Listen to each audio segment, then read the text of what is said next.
We're live. Hello, everyone. Hi, everybody. My name is Rose Souza Richards, and here I'm with me is my colleague Francine. Hi, Francine. Hi, how are you, Dr. Rose? I'm very well, thank you. Maybe for the benefit of the people who haven't watched the last 3 videos we've posted, maybe you could tell us a little bit about yourself. Yeah, absolutely. So I am the Seed Health Manager here at the International Seed Federation, and I have been only in Switzerland. This is where the ISF is based only for the last 5 weeks. And I do hold a PhD in plant pathology, and that was acquired by the University of Nottingham. And I also do have a master in plant diversity by the University of Reading and a master in plant pathology by the University of Viçosa in Brazil. Before I joined the ISF this year, I was working for the National Plant Protection Organization for New Zealand, which is the Ministry for Prime Industry. And I'm very happy to be here to answer some questions about seed movement and international standards. That's great. My name is Francine Sayoc. I'm the Communications Manager of the International Seed Federation.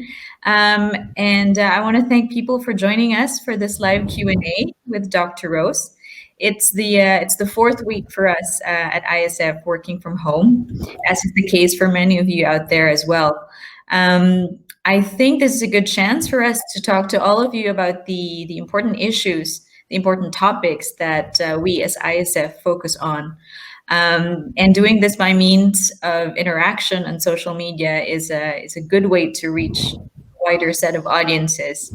And today, that topic is seed movement and ensuring the availability of healthy seed for farmers so that they can continue to grow food crops.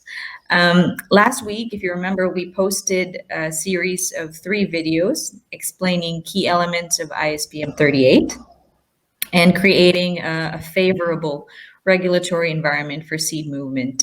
And today, Dr. Rose is answering the questions we've received so far, as well as any new questions we will receive from you today live. So are you ready, Dr. Rose? Yes, as ready as I can be. I'm going to shoot the first question.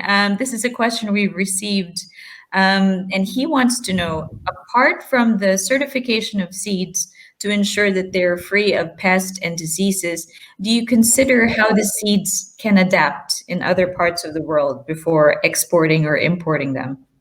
Oh, yeah, absolutely. We need to make sure that the seeds, when they go to their destination, they need to be adapted to the environment where they're going to be planted and where they're going to be growing. So, yes, this is part of the plant breeding. So this is why certain cultivars will go to some countries and some other cultivars go to another ones. In relation to the phytosanitary certification is incredibly important because we wanted to send not only seeds has been developed to be able to be growing on specific environments, but we also want to make sure that the good, healthy, good quality seed is going for these countries as well. And this is what the seed health is so important. All right, second question, a question we received from Instagram. What other countries impose additional restrictions on seed import-export? I am from Turkey, and I believe our government has stricter measures on seed movement. So I think, in other words, are there specificities or differences in every country's implementation of ISPM 38? Yes, there is. Each country has in its own sovereignty. They have the ability to set up its own import requirements, and this happen across of all the countries. They have the authority to do this, and this is one of the key issues for the industry. Recently, there has been a number of different types of import requirements, and its diversity is actually starting to be trade restricted. And ideally, we would like to see that there will be a bit more harmonization and practicability when we'll be able to export all the seeds across the world, because the seed business nowadays, it is a global business. The seeds are produced in producing countries, and afterwards they are exported to other countries, and so they can be treated, they can be tested, or they can be repackaged, and afterwards they're going to be distributed to different countries. So the process is not it's not so simple anymore. What is the seeds are produced in one country and stay in one country. They go to many different countries now. So it's a global business. So hence why there is so many different different import requirements on different countries. But actually, to be able to be less trade restrict, what we would like to is that would be more harmonization. So working with the ISPM 38, we would hope that will be, and its implementation on every single country, we would hope that will be more, that it will be more harmonization in terms of the import requirements that the countries of import will be able to put in place. So the next question is, you mentioned in the previous videos that seed certificates work like passports for seed to travel. Can you explain this a bit further? Yes, so to be able to meet all these import requirements, then certain actions or activities happening during the productions. So we have the during the growing season, there is inspections. Sometimes there is tests that is also done during the crop production. So all of these activities is to be able to not only to maintain the quality of the seed, but also to be able to meet some of these import requirements. So this is all needed to be endorsed on this phytosanitary certificate. So the phytosanitary certificate accompany the seed lots that will be distributed across the world. And for every country where the seed lots will need to pass, then there'll be the country, the NPPO of the country, will be able to issue this phytosanitary certificate, which will be able to say that that seed lot is free from pests or disease, that there is an issue for the country of where we'll be finally receiving the seeds. Okay. Now, for every country, there are different diseases because there are different climatic conditions. Are there differences in the way that diseases are treated in every country, or is there an international standard for this as well? Well, the seeds normally they will. The pathogen is the same, so the treatment should be exactly the same. So if we have a particular fungi, so it will be one type of fungicide that will be applied for that one. So that shouldn't be, or thought will be different types of fungicides. They will not, I would not necessarily say that the treatment will be different, but the types of the fungicides could be different. And of course, some fungicides are approved in certain countries and not approved in others. So you need to find, you need to have another ones that will be equivalent and they'll be efficacious enough for that particular disease. In the case of virus, for example, where there isn't specific, there is no viricide. So you need to work in terms of testing to be able to make sure that actually your seed lot is already free from that particular virus, or that measures has been already put in place during the production of it. For example, you can make sure that there'll be no sources of spreading, or if there is any if the pest has been found and has been the risk has already been mitigated during this production, which means elimination of the pathogen.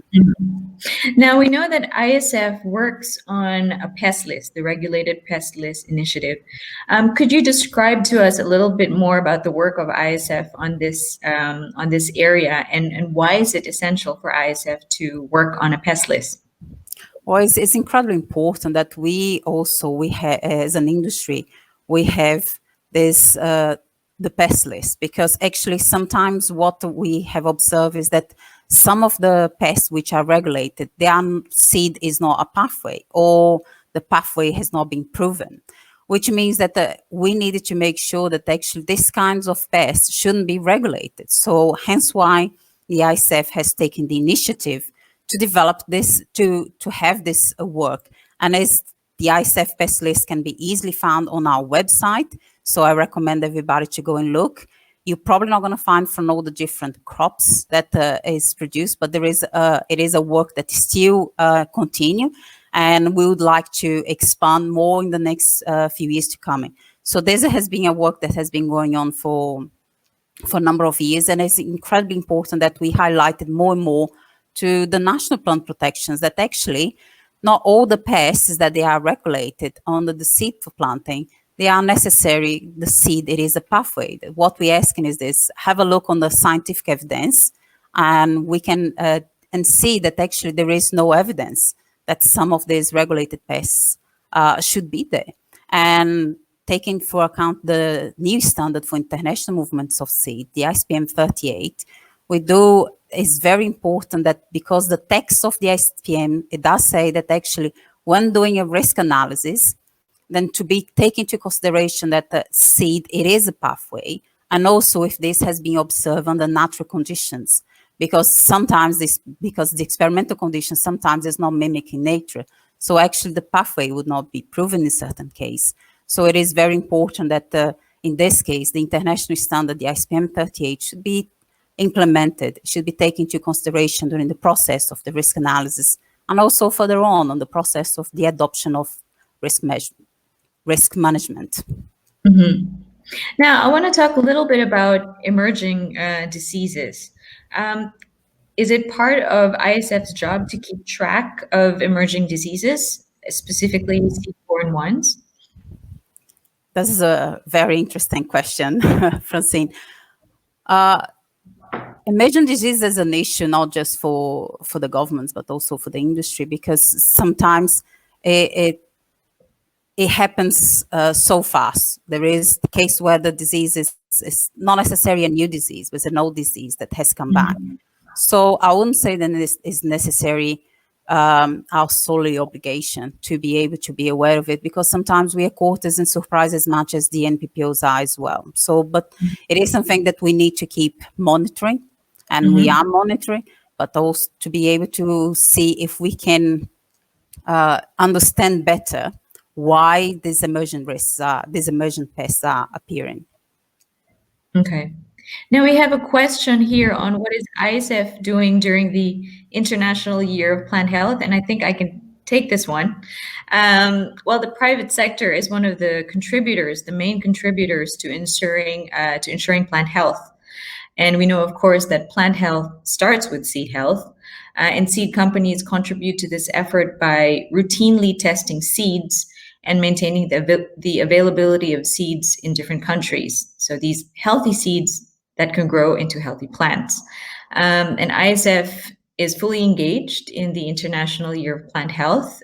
We are part of the steering committee at FAO level, and we were present during the launch late last year with the FAO Director General, and we will be participating in the International Plant Health Conference in Helsinki, Finland in October. Hopefully.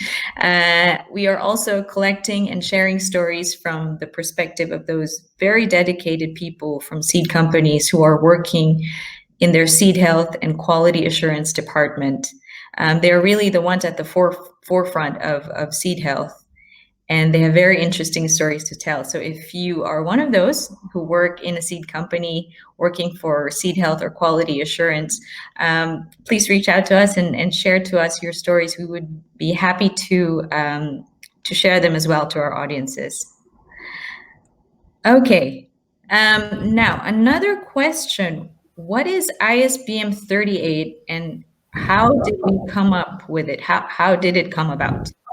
So ISPM means International Standard for Phytosanitary Measures, and the number 38 is the one who is referred specific for seeds. So the title is International Movement of Seeds. So this is a very relevant ISPM for us, the International Standard for the seed industry, because it is specific for seeds. So it does mention about the fact of what I just mentioned about the PRA, that it should be specific for the pathway. So it should be specific for seeds and not use PRA for other commodities, or pest risk analysis. This is what PRA means for other commodities for seeds, because the way that the seeds move and the types of pests that are involved with seeds, they are not necessarily the same ones that will be in plants, in parts of plants, like so cuttings, and also in fresh fruits or fresh vegetables.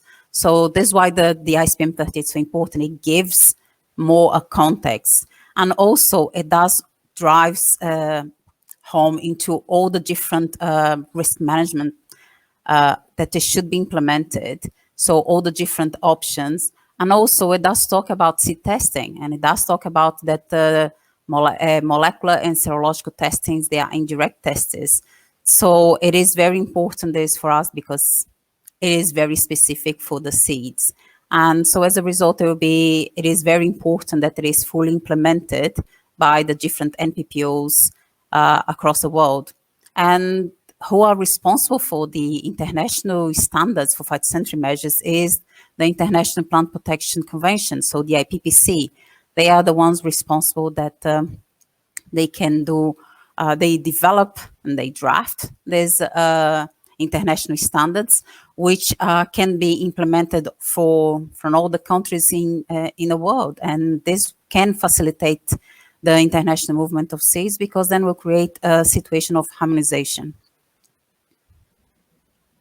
Well, you've explained to us a lot about the international standards, so I guess I will ask my final question. Can these international standards make quality seed more accessible to farmers globally? If they are fully implemented by the different NPPOs, yes, they do have the ability to make it, the movement of seeds, much more seamless, without with less restrictions, or hopefully without unnecessary restrictions. So healthy quality seed can reach all the different countries and everybody. So this is why we found that it's so important to have these international standards implemented across the different NPPOs. Mm-hmm. All right, so that ends our live session today on Facebook and Instagram and Twitter. Thanks again, Dr. Rose, for lending your expertise on this topic. We hope we've answered as much of the questions sent to us. And if you have any more questions for us, please feel free to send it over via the comments, and we will do our very best to get back to you. Thank you so much, everybody. Thank you, Francine. Bye. Bye-bye.